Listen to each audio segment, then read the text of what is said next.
I'm Jim Grant, if you haven't heard that already. I own a digital marketing agency called Simply Creative Media. We're 9 years old last month. These slides are from November, so they say Global Entrepreneur Week, so I'm breaking another rule and bringing in slides with somebody else's logo on them, so ignore that. Any expectations about what you want to get out of security today? Anybody? Are we doing what we need to do? Yeah. Any security experts in here? Yeah, there's one. Should be. So my intent is not to dig too crazy deep into security on WordPress because it's simpler than it looks. There's a lot of things you can do that if you do and they're best practices and practice them regularly, you won't have an issue. There's a lot of what I consider kind of overkill and sometimes even bad advice going around about securing WordPress websites. Why should I secure my website? Obviously, you don't want it to get hacked. Confidentiality, that's a big one now. You see every other day on the news somebody's data has been lost somewhere. So if you're storing any data on your website in the database, even contact forms where you're collecting people's address, phone number, things like that, you have a responsibility to keep that information confidential. Integrity. I don't think a lot of people think about that, but you have a responsibility to protect people's data.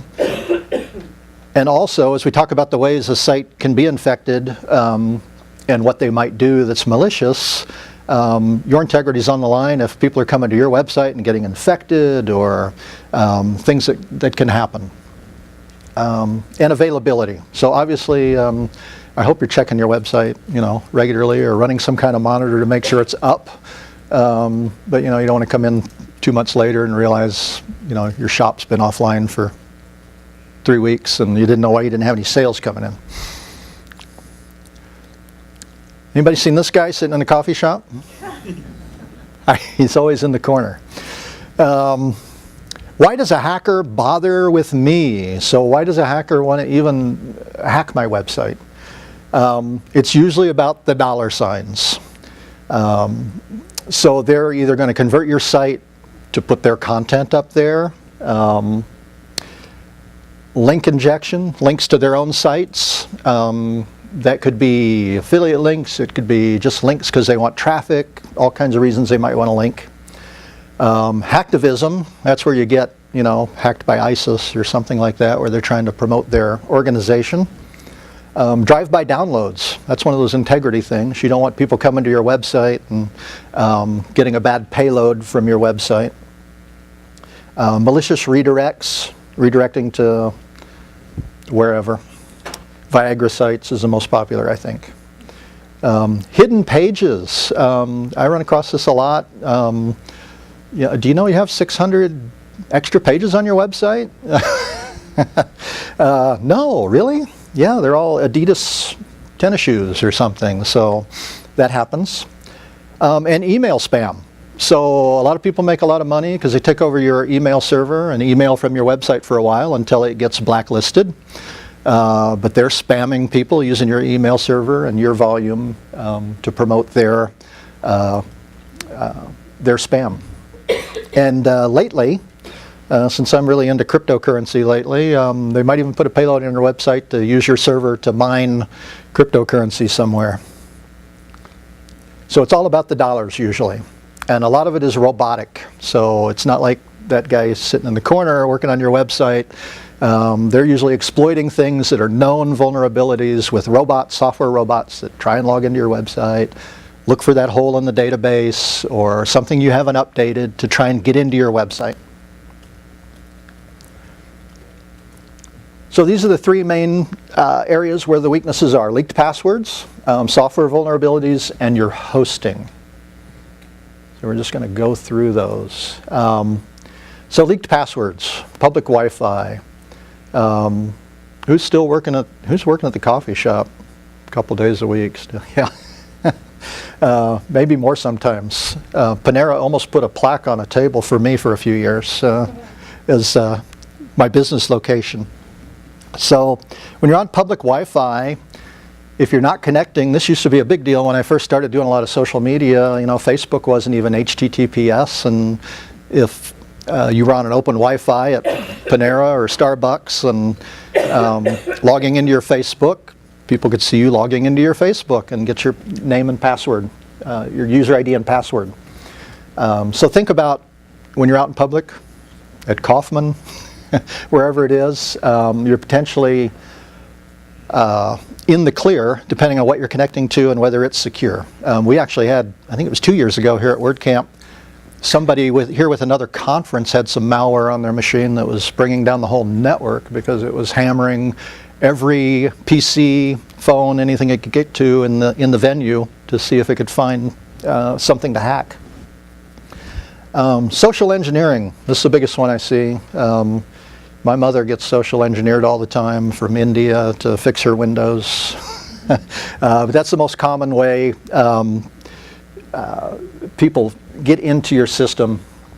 I literally have a friend who lost $40,000 in a cryptocurrency account because he just wasn't thinking about it one day when the people that said they were from the exchange that he was on, and their email had been hacked, so they emailed as the exchange and said, hey, we need your private key for this, and he didn't even think about it, sent it off, and $40,000 out of his account in no time.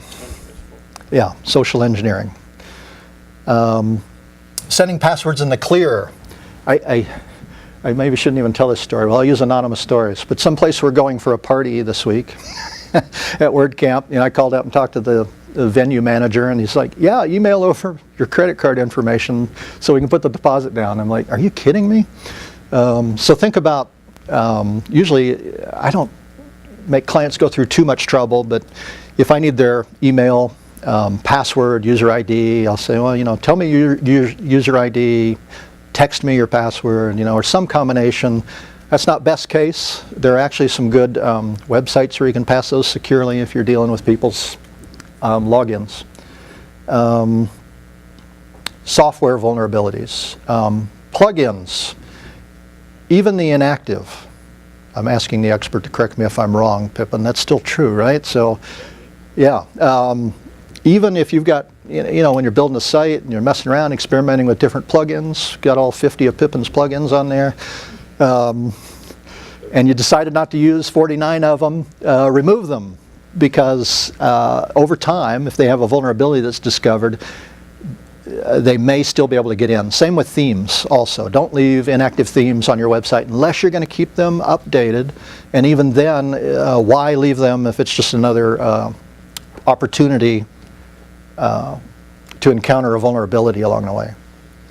The WordPress core. We can't do a lot about that one, except report things that we find that may be wrong with the actual WordPress code itself. I will say the last 4 or 5 years has been, aside from 1 or 2 things that have come along, it's been very secure. Your hosting. So hosting can be a big deal. How many put their website on a shared hosting account? So I do. I even put clients on shared hosting depending on what they're paying. So it's not a bad thing, but and from company to company it varies greatly, even from account to account. I'll pick on the big one, and they're a sponsor. You take a GoDaddy who's been in business a long time. They have multiple platforms and legacy platforms, and they're always evolving. You may be on an old server that may not have all the latest updates and so forth. So even the big guys. Jim? Yes? So on hosts like that, for example, GoDaddy, Bluehost, if say for example, PHP 5.2, 5.3, 5.4, minimal requirement is 5.6 for PHP. They will no longer tell you no, they cannot upgrade you. All you have to do is ask tech support, and they will upgrade you. If you're on your accounts, you should probably have a section. If you have the cPanel type on GoDaddy or in Bluehost, you should have a section called PHP tweaks. Yeah, most of the cPanels now allow you to set the PHP version, yeah. But usually, and also if you don't know, a lot of times some of your plugins these days will have a little nag notice and tell you, hey, you're not on this one and our plugin requires this. And that's when you know you need to reach out to your host. However, on the hosting, you have to be careful. Going back to passwords, we just had a hack last week at WP Fix-It that we were cleaning, where everything else was, they did have some malware on their website, a few other things happened, but they had a section on the website where they were using the actual advanced MX records in their cPanel. Somebody had pointed or did wildcard domains and pointed that to a different server somewhere else, which is possible to do so. They would totally, and it was for phishing, and they mass emailed. It was discovered by the host that there was mass emailing going on for phishing for a subdomain, and this wasn't even hosted on the same host. So we had to track down where it was coming from, and it wasn't. We were like, where is this at? Where was this at? And we found it right there. So if you ever have something like that, you can't find it, you might want to look in your MX records and see what's going on.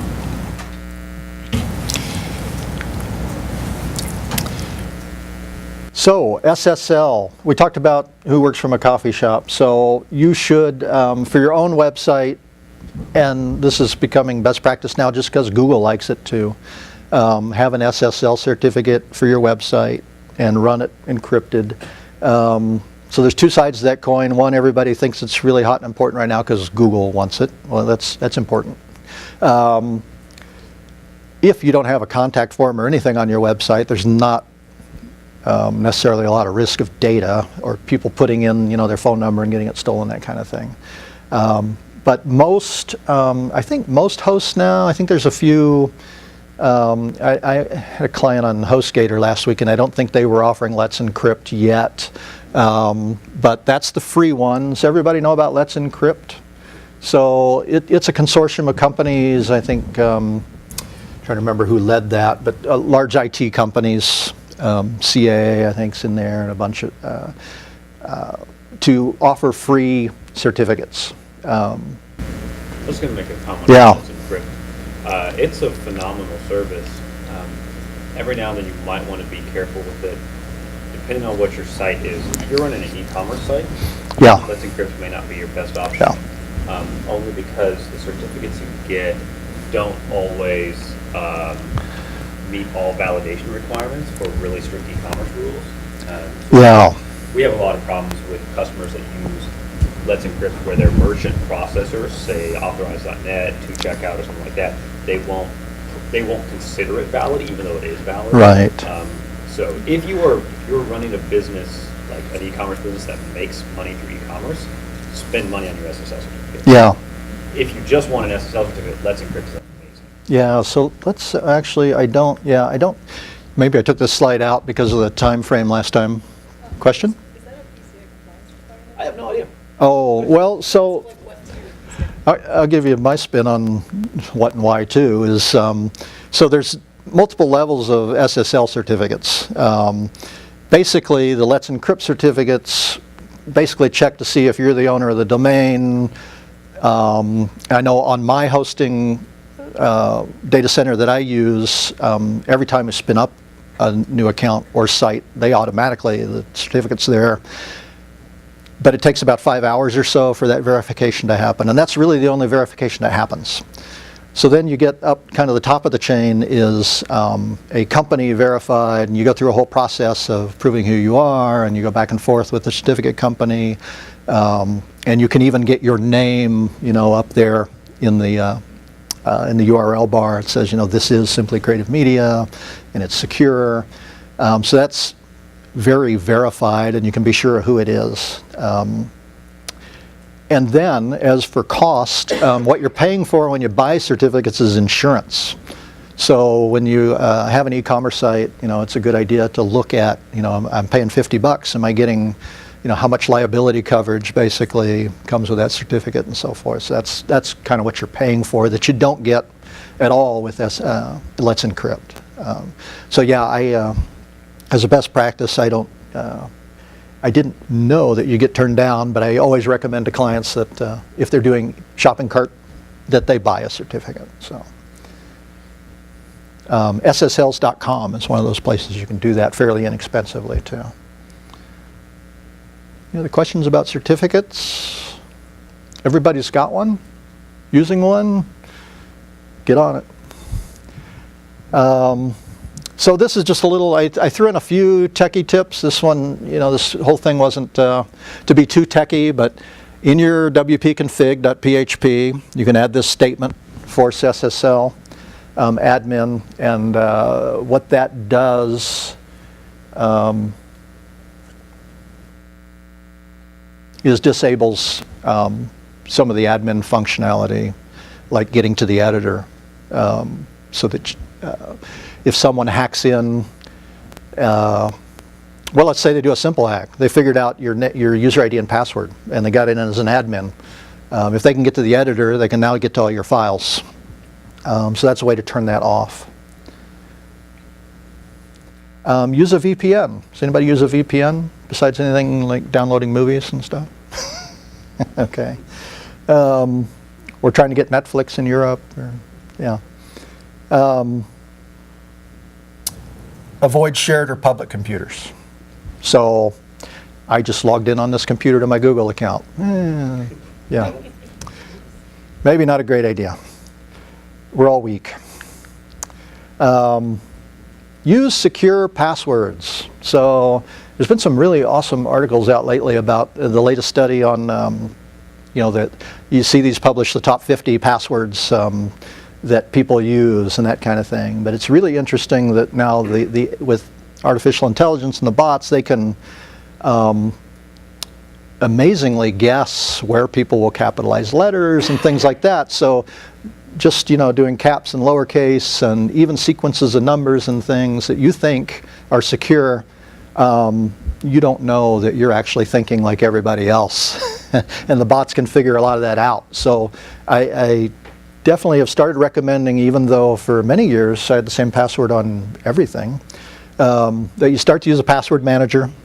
Let it pick those big hairy 16 character with parens and everything else in there.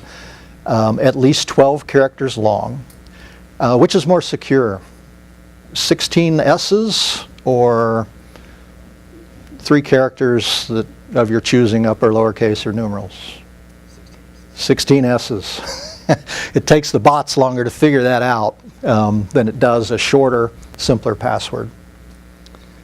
Use different passwords everywhere. Get a password manager. Limit your admins. I can't tell you how many sites I take over for maintenance, or they've been hacked. I do about, a dozen sites a year that disinfect and restore. And they got 30 admins in there, or they got every admin from every web person they ever worked with. Amazing. And don't use the user ID admin. If you're using a great password, it's still secure, but admin's the first one the bots are going to try. So they're already one step ahead, one less thing for them to guess. Could you name a couple of password managers? LastPass is probably the most popular and best. I use the Chrome browser password manager. Not the best solution, but easy. 1Password is, if you're a purely Apple user, it works on iOS, iPad, Oh, okay. macOS. If you are Windows, Linux, or Mac, go for LastPass. LastPass. Platforms. 1Password's also on those other platforms at this point. Oh, they are now? Oh, They cool. were not originally on Linux when I Yeah, started. I remember that. I was using it when it was just Mac. Cool. Okay. Yeah, I like the Chrome manager just because it works on my phone, my laptop, my tablet, desktop. I don't have to chase things around as long as I'm logged into Chrome. Hence the vulnerability. If you leave yourself logged in somewhere, people can go into your browser and look through your password list, which I don't think they can do with a platform like LastPass. Is that correct? That's a little harder to get in and look at your password list, right? If you have the master password, you're still free. Yeah. See, you're talking to part-time hackers here, so we're like, yeah, no, I could do that. No. You can set like the 2-factor authentication, so like I have to log Yeah. in and verify from my phone every time I log set, like how long it caches that? Matter of fact, oh, it's on a slide somewhere here about using two-factor. I think it's in my plugin recommendations too. So, yeah, I'm seeing a lot of that. Especially, I mentioned I do a lot of cryptocurrency trading, and almost all those platforms use two-factor and Google Authenticator. And actually, Google was pretty good when I logged in here to my Google Drive to get my presentation. It asked me, you know, are you who you are? Look at your phone, and then I clicked yes, and my presentation came up. I didn't even have to enter anything. It's pretty cool. A tip thrown in, use CAPTCHA on things. Use CAPTCHA on your login. Actually, ignore the first one there, WP login reCAPTCHA. I just checked it this afternoon, and it hasn't been updated for like 3 versions of WordPress. But the login, no CAPTCHA, reCAPTCHA is simple to use. It adds, you know, the I'm not a robot, so it's one more barrier on your admin login to slow, especially robots down. You will have to, if you implement that, you'll have to go to Google and sign up for a reCAPTCHA account. And you'll get a key to put in the plugin when you set it up. Software vulnerabilities. Update, update, update. Get on a maintenance program. Many of us have those that sell them. We'll do all those for you and fix any problems when they happen. But it's just like, I mean, if you're a Windows user, right, every Tuesday, get an update. What are most of those? Security updates. So all your plugins, your themes, WordPress core, they're constantly getting updates, and many of them are security updates, so you should keep up with them. Don't use pirated software or suspicious free themes. So I know I get a lot of, especially newbie WordPress users, they're out surfing around for free themes. Now, if they're in the repository, you know, when you go into themes and look up through the WordPress repository, those are should generally be safe. But if you're surfing the web and Googling free themes, you may get something with a payload in it. Could be. The ones that say null themes or plugins. Yeah. I get people who say, oh, I have Yoast SEO, and I'll log in, and immediately I'm not doing any support until they actually either buy Yoast or get the free version. Well, they do that because they don't want to pay for the premium version of Yoast, but they still come and pay for support, which doesn't make any sense, because if you buy the plugin anyway, you practically, if you go get support, you're getting your money's worth anyway. Yep. You can pay Niall a few $100s to do a few hours of support for you, or you can buy a plugin for $30 and get unlimited. There you go. Seems like a no-brainer. There's also, and I don't know that any of you are doing this, but you can get most plugins because of our open source community. You probably could even get a few of Pippin's plugins on some site somewhere for $5. And there's a likelihood, maybe they're just doing it for the money, but it could have a payload in it. So it could not be Pippin's original plugin. So watch, you know, trying to save a buck and buy pirated software. Limit your exposure by reducing plugins. Now, I'm not a big fan of telling you not to run a ton of plugins on your site. If you're using them and you need them, run them. But also be aware, and when I teach about plugins, you know, I kind of talk about how to vet plugins, you know, look at the ratings, how many people are using it. So if you find a plugin out there that happens to do what you're trying to do, and for some reason it entices you, but it's got like 10 users and, you know, no ratings, and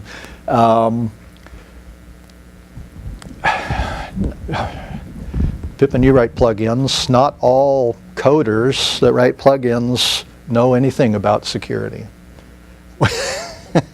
They might have written a really nice plugin that has a great big hole to your SQL database in it or something. So Almost every single developer has at some point, right? yeah. So it's just the nature of the open source community. You've got a lot of people that have not been writing code or even taken a security course and know how to write secure code. So there's no good way to check about that except look at reviews, watch. So my main source, in case I forget to say it later, I think I've got it in here in my plugins, but I use WordFence on all my sites and my client sites that I manage. And their website is very good. They have a great blog. They keep up with constantly with everything that's going on, not just with WordPress, but across the industry, and identifying vulnerabilities. There was a series of plugins over the past year. I think twice it's happened that the plugin developers sold them to someone else, who then proceeded to turn them into malware. And they were still in the WordPress repository at that point. So. That kind of thing, that kind of news pops up really quick on WordFence's website. Security, another good one, to keep up with what's going on and watch for notifications.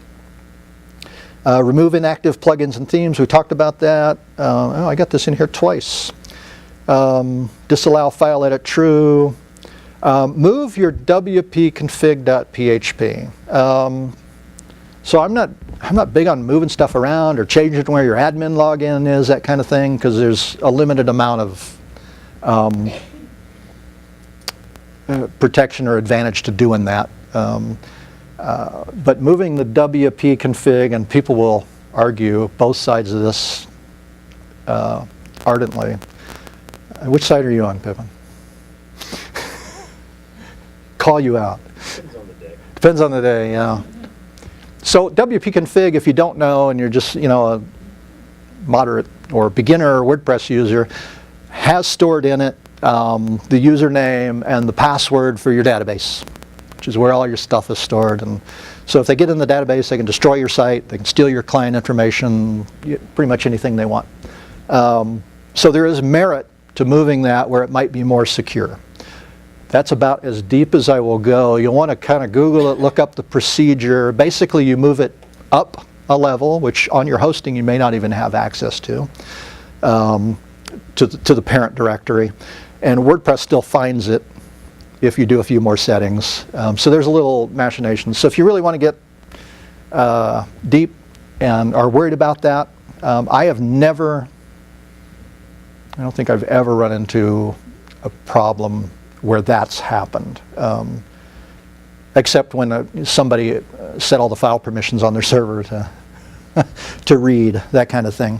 I think the reason I said that it depends on the day for me is WP config, but also any of the other default locations or files, whether it's one of the folders such as WP content or WP admin or anything like that. While it can work great, keep in mind that the moment you do that, you have changed the default behavior of WordPress. And there are a ton of plugins out there built by every level developer that may or may not know how to account for that. And the thing is with something like WordPress is there are thousands of configurations, and plugin developers have a hell of a time accounting for all of those configurations. So just as a single example, we struggle constantly with easy digital downloads with people that move the locations of WP content or the files in there, because all of a sudden it breaks our ability to do file discovery or processing file downloads.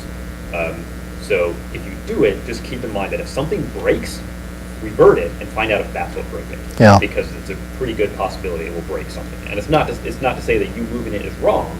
It's just that there's a lot of plugins that don't know how to account for that. Yeah, good point. Yeah, there aren't too many. I've only done 2 technical things, because most of the best practices that I'm discussing, if you do, you're not going to have an issue. Let's see. Don't use the default database prefix WP underscore just because it's known and expected, and it's just one step closer as robots are iteratively trying to guess things like your database name. It wouldn't have any effect on functionality anyway, would it? I mean, No. it's the name. Right. Yeah. Don't share database among multiple sites. So I've seen this happen not too often, but people will have 4 or 5 WordPress websites all saving to the same database. So it's just a single point now of vulnerability. If somebody gets into your database from one of the sites, they now have access and can destroy all of your sites. Yeah? Does that include WordPress multi-site? Well, you can't. I don't think you really can't avoid it there. Multi-site usually has different prefix. For each table or each. One of the sites. each one of the But sites. right, but they still share a database. Yeah, but it's all in the same database, so, It is possible if you really want to. yeah, You can put multi-sites in different databases, but it's a little tricky. yeah. Everything about multi-site's a little tricky. Is that what Carissa's talking about today? I think it might be. Honestly, you shouldn't really be on your host having multiple websites on. And we're going to be really about security, because I feel really bad when I get a person who's had all 10 of their websites infected on their same cPanel, and they had to pay $800. Yeah, well, yeah, and that's usually because they've got a vulnerability that's common to, like a file access vulnerability, where they're now getting into all the directories. So, yep. And you could almost say the same thing for shared hosting in a lot of ways. So hosting, there we go, lead into that. Shared hosting has more exposure. So when you're on a shared hosting account, there may be 500, 1,000 other websites on the same server with you. Now, you know, generally those are all pretty well managed because of hacking and things. They do a lot of scanning, a lot of monitoring, and the risk is low, but it's there because you're all operating in the same space. VPS, virtual private servers. Anybody run their sites on a VPS type account? Okay, so that gives you some more insulation because it's isolated. It may be on the same hardware, but it's software isolated to think it's on its own machine, so it doesn't communicate with other websites across the machine.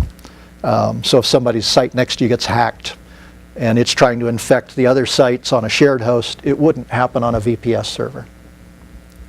Most major hosting companies, depending on the day, because I do run into streaks with certain hosts. You know, Bluehost is one lately. They have their good months and their bad months where they seem to have some vulnerabilities going around. Provide very secure and updated environments because it's cheaper for them not to have problems.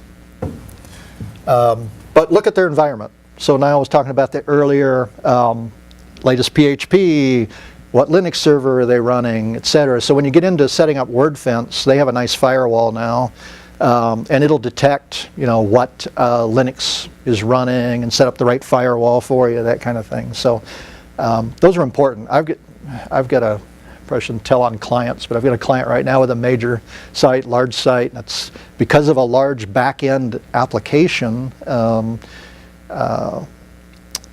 There's written in Perl. We can't really move it, and the site, the server's out of date. The Linux version's out of date.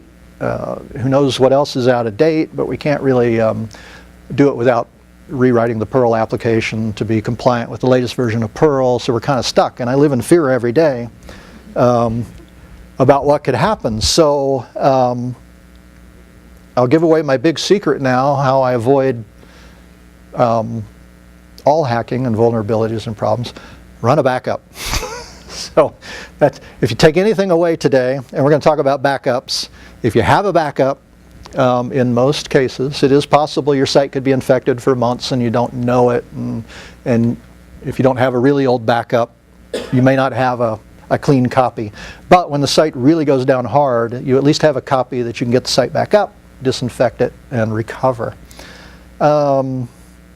Security or status blog. So I know the hosting data center that I use, you know, they have on their Twitter, and they have a website address. You can constantly look and see what the status of their servers are, whether they're having issues. Can you use a certificate? Do they offer WordPress specific hosting? So I have a lot of folks, and one of our sponsors, Flywheel, environments like that, where they already do all this security monitoring and hardening for you. As a matter of fact, they may not even let you run things like WordFence because they're already doing that monitoring and it conflicts with the monitoring they're doing. So you can get a lot of this protection built into your hosting. Who FTPs into their site and all that to get access. Yeah, so consider SSH. Don't share folders on the website. I see this a lot too. It's more of a legacy thing, but people have had a website a long time, and maybe they had an HTML site and then they went to WordPress and they've been storing all their pictures in a folder that's open to the public because that's where the person on staff was FTPing up photos or what have you. They may have left other folders open for access from the outside. There it is. Do you have a backup? I use Backup Buddy. I've used it for years. Works great. There are several good solutions. Who uses something else that they like? Updraft Plus, Backup Buddy, I found that it doesn't work on a lot of sites. We have to do a lot of migrations. So Updraft Plus, especially with the new version, has been well worth the investment. Free version is very long. I haven't had too many issues on fail because the batch backups that you run versus the Backup Buddy, I've had way too many fails and I just it's a good plugin, but it doesn't work on every single system. Yeah. You're going to run into that with some other quite a few plugins. Every managed WordPress host will include auto backups for you as well, Yes, they should be. So, etc. yeah. I basically sell what I call managed WordPress hosting, which is I do all that for my clients, but part of that process is backing up their site on a schedule. So that's to the next point, which is backup as often as your data changes or you can afford to recover from. So if you're on an e-commerce site and you're doing 20 sales an hour, can you afford not to back up at least every hour? How far back do you want to go back and try and figure out who ordered what or reconstruct your data? If you're a blogger, the average blogger blogs twice a year. I don't know. Maybe you need 2 backups a year. So I know I'm guilty of that. Store off-site copies. So one of the things I do for every site is store 3 copies. 1 locally. Not a great idea, but it's convenient because if somebody does get into your dashboard, they can delete your backups because they have access through the plugin. They actually, and this is behind the push and the pull, and I won't get too deep into push and pull, but if you're using Backup Buddy, for instance, and you're storing, I actually store backups to 2 remote places, Google Drive and Amazon S3 storage. But once they're in the dashboard, in the Backup Buddy interface, they can remotely get to those also and delete those backups if they wanted to. So I also store another physical copy that's not related or connected to the site for all my websites. If you're using cPanel, now, if you have a host that has using cPanel, and depending on your host's terms of service, you have to be careful if you want to use the cPanel backup, full backup, because some of them will not let you store on the server. So as soon as it creates the backup file, you have to download it and then get rid of it. Otherwise, all of a sudden you are suspended. Windows was like, I'm not sure if they still like that, but it's been one for a long time. Yeah, They do not want you to store the backup. depends on 2 things, how much file space they give you, and sometimes, but not so much with a backup, unless you're storing all the discrete files, how many files you can store. So Backup Buddy does a big zip file, so it's only really one file. Schedule them, automate them. All the backup softwares have automation in them. So if, once a week is a great time to back up, set a schedule, set it and forget it. You can set even the pushes to remote locations, have it email you the zip file, all that stuff. Security plugins. So here's my plugin list. You got to have those. It's a WordPress convention, right? So there's a couple of different types of security plugins. Monitoring and scanning. So that's just really monitoring your site against things that people might be trying, and scanning it for things that have already happened to it. So WP scan, the Google Search Console actually checks, because if you've been infected long enough to have your site have the big red Google warning that says don't visit this site, it's unsecure and it's infected, that's no good. That takes a long time though. Jetpack Protect, Securi, WordFence, they all have scanning and monitoring. WordFence may send too many notifications. Every time you do a WordPress update even, it says your core files have changed, and then your client gets that too because they've got an admin account and they're like, What's wrong? Am I hacked? No, no. We're just watching. Defense. So these plugins all have active defenses against what's going on. WordPress, WordFence, iTheme Security, all-in-one WP, Google Authenticator, Clef two-factor authentication, although I'm not sure that one's still, somebody told me that may still not be available. Bulletproof security, but don't install all of them. One, your site's going to be scanning all the time. It could affect the performance, but they also may interact with each other poorly. Find one good one. I mean, a couple of the top ones on there, WordFence, iTheme Security. There is, let me look at my next slide. Yeah, I've got it on the next slide. Another one that I'll mention. But pick a good one. One like WordFence is going to cover monitoring and defense both. And WordFence includes a firewall. Remediation and cleanup. So we won't go through, because we only have about 5 minutes, but the depth of what to do once your site goes down, has been hacked, and how you recover. Number one, get out your backup. Just wipe it out and restore. Well, you may not even wipe it out. I'm such a safety nut and don't want to have to go back and reconstruct anything that I'll usually download all the files, even if they're infected, the database and everything, store it away, do a restore just in case you got a bad backup or who knows what. You at least have something that you could clean up later the hard way. Wipe the environment clean, including a new database when you restore. Usually when you restore to the existing database, it's going to overwrite everything, but you never know. I've also run into a few situations where the malware's left cron jobs that a week later come up and reinfect your site. So you want to start from scratch. Don't have a backup? You're going to have to review every file or replace everything you can with new copies. So we won't go through that process, but you kind of start by replacing all the WordPress core files and looking through the directories to see for stuff that shouldn't be there. It's a pretty laborious process. I'd say manually cleaning a site takes me an average of 15 hours. When you say check cron jobs, you mean WordPress cron jobs or actual OS cron jobs? I suppose if you're managing your own server, maybe OS cron jobs, but any comments? Unless you have offloaded them to Yeah, your server. to the server. Probably gonna be the WordPress cron jobs. Okay, yeah. I knew we had a techie though back there. He might be running his own server. Back in the day, I would have done that. It's too much trouble now. Let's see. Change all your passwords and your salts again. I've had really good luck with Eli anti-malware security. Is anybody using that or tried it? It's a plugin. It's in the repository.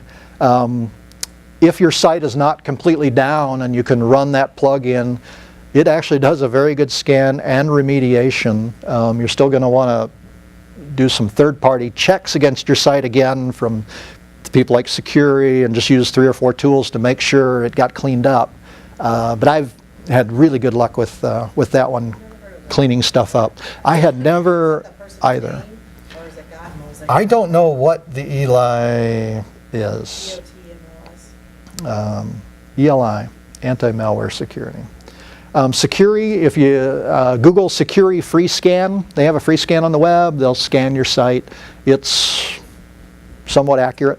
They don't deep scan, but it'll give you an idea. If you think something's funky, go do their free scan and see if they return a bad result. Check your cron jobs. Questions? We've still got about 5 minutes if you want to. So it is possible that any of those, external or internal, can and maybe at times will miss a lot of, for example, content injections. Sometimes even Securi will miss SEO spam. Or content injections as in a line of JavaScript that may randomly send you to some inappropriate website. So sometimes in that instance, you may have to check your actual content. If you're not comfortable checking database for some of these things, to see if it actually is there. Or, for example, checking a lot of, very common, header.php of your theme and your footer.php of your theme. Very, very two common, most common places I see for these type of infections that are actually missed. And then the third one, I always look for the content exactly for those. But there are other ways to be where it will be in the database, but you have to really find it. You have to know what code it is. Yeah, I kind of cruised by it, but you might Google and look up, the WP scan for WordPress. It's a black box tool outside of, running it on your site that'll actually scan the site. And it's a little more techy to run it. You got to download it, install it, run it. But it'll do a deeper scan than a lot of the plugins will. Anything else? I also read that it might be worthwhile to change the admin user in the database. Do you know what I'm talking about? The admin user number. Yeah. I don't know if that's. No, this is the thing. Is it? Yeah, so just for funsies, we had a bug that yours truly wrote once by accident that accidentally gave me admin access to yoast.com by clicking the internet. That was pretty fun. Wow. So the reason that happened is because your default user ID defaults to 1. Well, if your code is set up improperly and you have some bugs in your code and you do some validation of numbers and you use a particular function called an absolute value, let's just imagine for a moment that you pass -1 to absolute value. What do you get back? 1. Well, if you just happen to have more bugs in your code that then says when I have a valid user ID, go ahead and log me in, bad things happen. So the problem with -1 is that if you have a bug in your code that accidentally processes a login attempt when it shouldn't, you can actually get a login account for whatever user account is number 1. And so the idea behind what you're saying is just delete user ID number 1. Mhm. Because if there is a bug like that, then it won't happen it's not nearly Okay. as likely to happen. Yeah, that gets on my list of obscure things that I avoided in my presentation, but they can happen. It's kind of like changing the path of your login and stuff like that. It's a real thing. Yeah, they're all real things. I mean, they can all happen. But go home, back up your site, and when it goes down, just restore it. All right, thank you. Thank you.